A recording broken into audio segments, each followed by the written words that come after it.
Are all Christians hypocrites?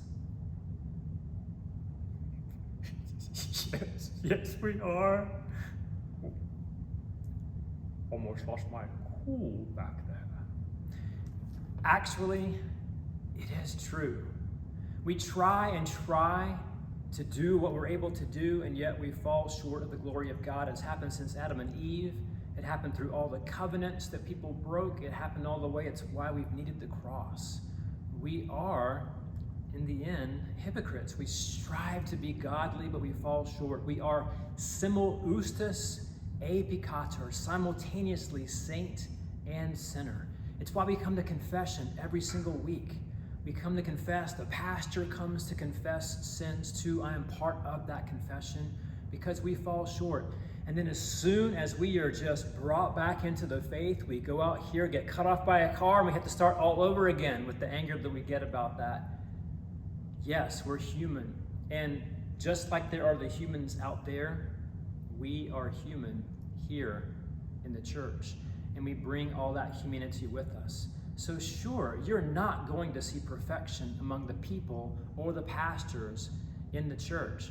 And to that extent, with all that we're striving for to try to be godly, yes, we fall short. And there is an inconsistency there. But the cool part I like about church and this is that we're here. We're showing up. We're striving. And that's different than saying you have spirituality, but then you don't use a practice of it each week.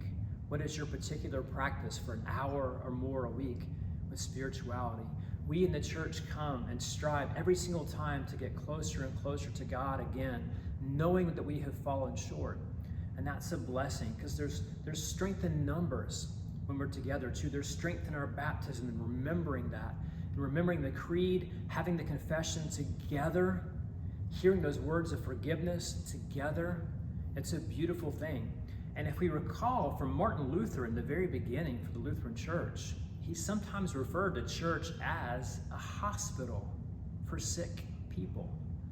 So if you're a little less than perfect, like the rest of us, it makes sense to be here. But we are simultaneously saint and sinner. We were created good, and there is goodness here in the people as well. There are saints and angels also, as well as sinners here in this place. And sometimes we kind of swap back and forth depending on the time of the day, who's who. But angels are not just supernatural beings. The most common definition in Scripture is messenger from God.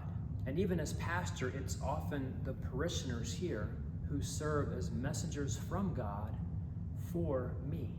So you will also, I believe, if you come to church, you'll be inspired by people as well. But you'll likely also be disappointed if you're looking for just the holy in us, because again, there's just as much humanity here as out in the world. But the difference is we're striving, we're here, we're looking to get one step closer each day. And also remember Psalm 146.